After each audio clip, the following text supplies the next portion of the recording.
Good morning everyone. कैसे हैं आप लोग बच्चों? हम लोग पढ़ रहे थे प्रोग्रेशन में कुछ मेन क्वेश्चन डिस्कस हो चुका है जो एक बेसिक प्रॉपर्टीज पे आधारित था। ठीक है, आज हम एपी का क्वेश्चन बताएंगे जो नए तरीके से होंगे और कैसे उसको सॉल्व करना है इसको समझिएगा। और यह क्वेश्चन एग्जाम के पॉइंट ऑफ व्यू से काफी इंपॉर्टेंट होगा। किस एग्जाम के लिए? एनडीए के एग्जाम के लिए, एयरफोर्स एक्स ग्रुप के लिए और नेवी AA SSR के लिए। तो आइए बच्चों क्लास को स्टार्ट करते हैं। आज का जो पहला क्वेश्चन है जिसको आज की क्लास का स्टार क्वेश्चन बोलेंगे, वो पहला क्वेश्चन स्टार क्वेश्चन इसलिए क्योंकि एग्जाम में एक कई बार आ चुका है और आने की भी संभावना है।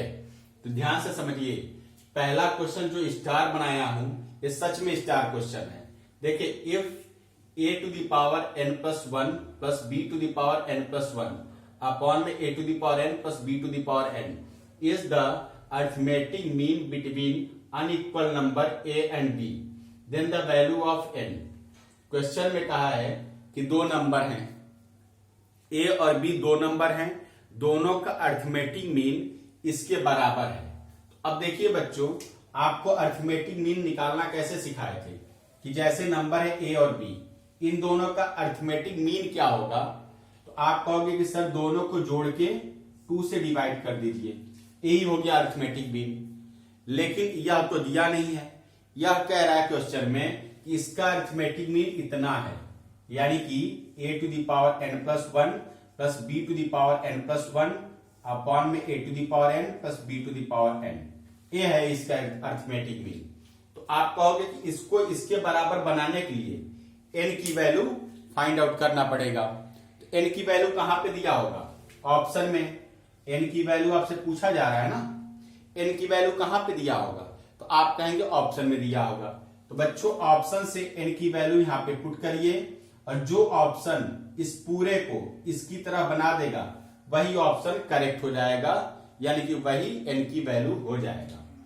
अब n की वैल्यू जब यहां पे पुट करेंगे n के जगह पे तो ये 0 हो जाएगा और a भी 0 हो जाएगा, बचेगा a to the power 1 b to the power 1, यानी कि न्यूमरेटर में बचा a plus b और अपॉन में जब 0 पुट करेंगे तो a to the power 0 हो जाएगा और plus b to the power 0 हो जाएगा। समथिंग टू द पावर 0 क्या होता है बताइए? 1 और यहां पे भी 1, तो आ गया 2। a इसके बराबर हो गया कि नहीं हो गया? बराबर आ गया, तो यही ऑप्शन करेक्ट है, ए ऑप्शन। अगर बराबर नहीं आता तो हम बी ऑप्शन रखते, फिर सी रखते, फिर डी रखते, जो भी एन की वैल्यू करेक्ट होता उसी को टिक कर देते। क्लियर हो गया? इस क्वेश्चन को ऑप्शन से सॉल्व करना है, कोई मेथड नहीं लगाना है। और ये सच में स्टार क्वेश्चन है, इसका स्क्रीनशॉट ले लीजिए, इसको तैयार कर लीजिएगा जैसे मैं बताया हूं। अब देखिए बच्चों, इसके साथ ये 5 क्वेश्चन जो लिखा हूं वो काफी अच्छा क्वेश्चन है और अपने आप में महत्व रखता है, तो इसलिए एक एक क्वेश्चन देखते चलिए। इसको मिटा दे रहा हूं मैं और यहां पे सोल्यूशन करूंगा। देखिएगा, आज का जो पहला क्वेश्चन है इसमें लिखा है question, the side of a right angle triangle are in AP, the ratio of side is. बच्चों क्वेश्चन में बड़ा साफ साफ शब्दों में कहा है कि एक ट्राइंगल है जिसके साइड राइट एंगल में है। एक ट्राइंगल कैसा है? राइट एंगल का ट्राइंगल है और उसके साइड किसमें है? एपी में है। सबसे पहली बात, राइट एंगल ट्राइंगल और ट्राइंगल के साइड जो है वो एपी में है। तो बच्चों आप इसको ऑप्शन की मदद से कर सकते हो, क्योंकि साइड पूछा है और साइड कहां पे दिया होगा? ऑप्शन में। तो ऑप्शन में सबसे पहले ये ढूंढिए कि कौन सा ऑप्शन राइट एंगल ट्राइंगल को फॉलो करता है। तो अगर देखिए 1 2 3 दोनों छोटे वाले का स्क्वायर करके पाइथागोरस थ्योरम से चेक करिए क्या राइट एंगल है कि नहीं। तो आप कहेंगे 1 का स्क्वायर 1, 2 का स्क्वायर 4, दोनों को जोड़ेंगे 5 होगा, यहां हो जाएगा 9। तो राइट एंगल नहीं है, राइट एंगल का ट्रिपलेट नहीं बन रहा। दूसरा देखिए 2 का स्क्वायर 4, 3 का स्क्वायर 9, 9 4 13, यहां हो जाएगा 4 का स्क्वायर 16, ये भी नहीं होगा राइट एंगल।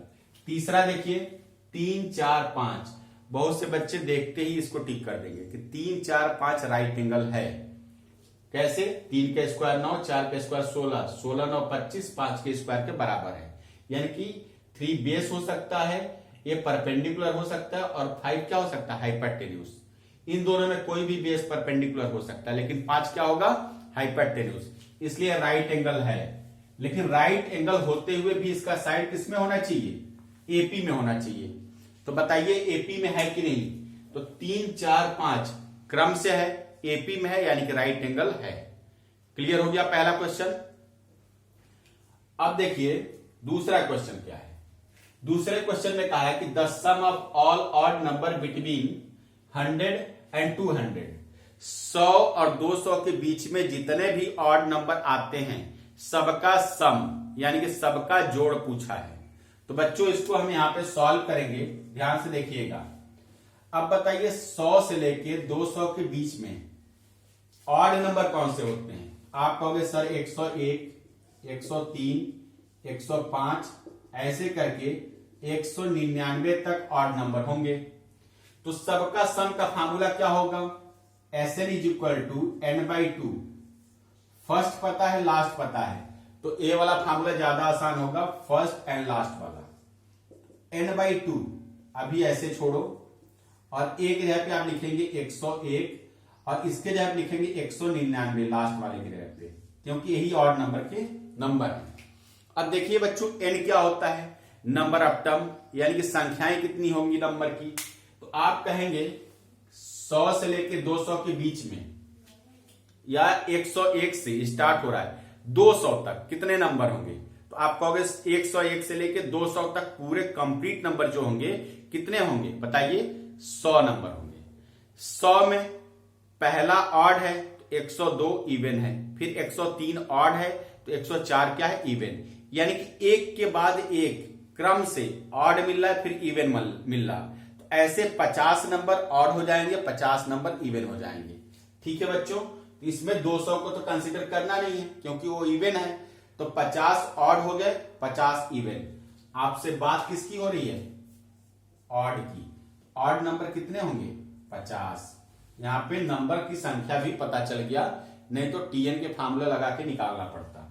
अब देखिए ये 25 बार में कैंसिल, और इसका मल्टीप्लाई 25 से कर देंगे, यहां पे हो जाएगा 300, 25 या 75, ये 7500 आ गया। क्या हो गया आपका? C option. ये तो क्वेश्चन बड़ा आसान था, फार्मूला बेस्ड था, आप लोग कर सकते हैं। इसको रब करके अगला क्वेश्चन में आते हैं। अगला क्वेश्चन देखिए बच्चों, बोर्ड पे लिखा है, ध्यान से सुनिएगा। बोर्ड पे लिखा है the mth term of an AP is nth, sorry the mth term of an AP is n, nth नहीं n। आगे लिखा है and it's nth term is n, it's pth term is. बच्चों ध्यान से सुनिएगा, इसमें शॉर्टकट बनाएंगे हम। शॉर्टकट क्या होगा? लॉजिकल शॉर्टकट होगा, इसको समझिए। mth टर्म बोला है, उसका tn क्या दिया है? n। फिर कहा है कि nth टर्म उसका tn m दे दिया, और फिर कहा है कि pth टर्म बताइए। तो बच्चों इसको याद रखिएगा, हम यहां पे ऐसे लिख रहे हैं, n स्मॉल लिखो या कैपिटल लिखो, आप लिख लो स्मॉल नहीं कैपिटल। n की वैल्यू m दिया है, और इसका tn n दिया है। फिर दूसरे केस में कह रहा कि n की वैल्यू, दूसरा स्टेटमेंट जो यहां से बोला है, इसमें कहा है कि अगर nth टर्म हो, यानी कि n की वैल्यू n है, तो इसका tn क्या होगा? आप कहोगे m। बहुत से बच्चे यहाँ पे 1 1 लिख सकते हैं, यहाँ पे 2 2 लिख सकते हैं, कोई फर्क नहीं पड़ता उससे, क्योंकि आप शॉर्टकट से बता रहे हो। तो हम ये बताना चाहते हैं, कभी भी n की वैल्यू इधर के लिए tn में कन्वर्ट हो जाए, और इसका tn इसके n में कन्वर्ट हो जाए, तो इसका शॉर्टकट क्या बनता है? किसी भी टर्म के लिए n की वैल्यू दे के, जैसे pth के लिए, pth टर्म के लिए tn की वैल्यू पूछ रहा है, तो किसी के लिए भी पूछे, pth, qth, rth, जब ये इंटरचेंज का फार्मूला हो और टर्म की बात करें, याद रखिएगा टर्म की बात, n दिया हो, tn दिया हो, tn दिया हो, n दिया हो, एक दूसरे का इंटरचेंज हो, किसी भी टर्म के लिए पूछेगा, तो इसका जो tn होगा नए वाले का, वो हो जाएगा दोनों का सम माइनस p, यानी इन दोनों का सम जो इंटरचेंज हो रहा है, इसमें से जो पूछा है n की वैल्यू वही माइनस हो जाएगा, तो आपका tn आ जाएगा जो नया वाला पूछा है। इसको याद रखिएगा, कभी भी tn के फार्मूले में यानी कि टर्म के फार्मूले में एपी का क्वेश्चन हो और इंटरचेंज होता हो, जैसे mth का n दिया है और nth का m दिया है, फिर pth पूछ रहा है, pth टर्म पूछ रहा है, तो इसके लिए डायरेक्ट फार्मूला याद रखिएगा, दोनों का सम और माइनस में वह चला जाएगा जो पूछेगा। कहने का मतलब दोनों का सम और जो पूछेगा वो माइनस में, तो यही आंसर हो गया। इस तरह से आपका आंसर कौन सा सही है? B option. इसका गांठ बांध लीजिए, इसको याद रखिएगा, नहीं तो एग्जाम में छूट जाएगा। अब आ जाइए बच्चों क्वेश्चन नंबर 4 में, सब लोग ध्यान से सुनेंगे। चौथा क्वेश्चन बड़ा ही अच्छा है, ध्यान से सुनिएगा। इसमें लिखा है if the nth term of a progression is a linear expression in n then it is. Question में कहा है nth टर्म का अर्थमेटिक प्रोग्रेशन है, सॉरी अर्थमेटिक नहीं, एक प्रोग्रेशन है। पहले हम आंसर बता दे रहे हैं, ध्यान से सुनिएगा। इसमें कहा है the nth term of a progression is linear expression in n then it is. Question में कहा कि एक प्रोग्रेशन चल रहा है जो लीनियर मोशन में या लीनियर फॉर्म में चल रहा है, यानी कि लीनियर फॉर्म में चल रहा है, तो क्या कहलाएगा? एपी कहलाएगा, जीपी या एचपी?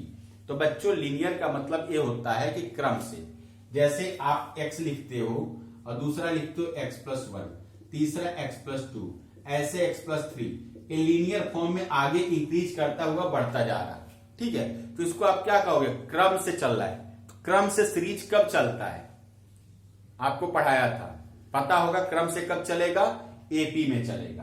तो लीनियर फॉर्म में किसका एक्सप्रेशन चलता है nth टर्म में? एपी का। ये भी याद रखने वाली बात है, याद रखिएगा, इसको भूलिएगा नहीं। अब आ जाइए लास्ट क्वेश्चन, 5वां क्वेश्चन, ध्यान से देखिएगा। 5वां क्वेश्चन क्या है? इसमें लिखा है इफ द सम, थोड़ा सा नीचे हो गया है, जूम करके देख लीजिएगा। If the sum of nth term of a progression be a quadratic expression in n then it is. बच्चों इसमें कहा है कि सम का nth टर्म का फार्मूला लगाइए प्रोग्रेशन में, और ये बताइए हमको कि किसके सम के फार्मूले में क्वाड्रेटिक बनता है। फिर से क्वेश्चन सुनिए, लिखा है if the sum of nth term of a progression be quadratic expression in n then it is. Question में कहा है किसमें n का फार्मूला लगेगा, किस क्वेश्चन में, सॉरी किस फार्मूले में सम का फार्मूला लगेगा, और उस फार्मूले में सम के फार्मूले में देखा जाएगा कि किस पे क्वाड्रेटिक इक्वेशन बन रहा है। ठीक है, बात को समझिएगा। थोड़ा सा ध्यान मेरा दूसरी तरफ चला गया था, कोई दरवाजा खोल के आ रहा था, इसकी वजह से ध्यान से देखिए। यहां पे SN is equal to 2AN-1 into D. पहले AP का फार्मूला लिखते हैं, क्योंकि पहला ऑप्शन जो दिया था ना यहाँ पे मिट गया है। पहला ऑप्शन जो दिया है AP, GP, HP, तो बच्चों पहले सम का फार्मूला जो होता है AP का होता है, तो पहले AP का फार्मूला लिखेंगे। तो AP का फार्मूला लिखिए, और इसमें SN is equal to n/2 होता है। अब बताइए n/2 मल्टीप्लाई करेंगे तो यहाँ पे भी तो n है, n का मल्टीप्लाई जब n से होगा तो n स्क्वायर बनेगा कि नहीं बनेगा, और n स्क्वायर ही क्या रिप्रेजेंट करेगा? क्वाड्रेटिक। क्वाड्रेटिक ही तो चाहिए था। क्वाड्रेटिक का मतलब क्या होता है? द्विघात बनना चाहिए। द्विघात मतलब दो घात बनना चाहिए। तो दो घात किसमें बन रहा है? सम के फार्मूले में। किसके सम के फार्मूले में? एपी के सम के फार्मूले में। जीपी का भी फार्मूला आप लिख के देख सकते हैं सम वाला, उसमें n स्क्वायर नहीं बनेगा। तो इसमें सिर्फ इतना पूछ रहा था कौन सा ऐसा सम का फार्मूला है जिसमें n क्वाड्रेटिक बन जाए। तो आप कहोगे कि एपी का सम का फार्मूला है जिसमें n क्वाड्रेटिक बन रहा है। क्लियर हो गया? तो देखिए बच्चों, आज जो भी क्वेश्चन पढ़ाया हूं इसका स्क्रीनशॉट ले लीजिए आप, और घर में अच्छे से प्रैक्टिस करिएगा। इसके बाद एपी का और क्वेश्चन देखेंगे। अगर कुछ होगा बताने लायक तो हम बताएंगे, अगर नहीं होगा तो हम जीपी पढ़ाएंगे।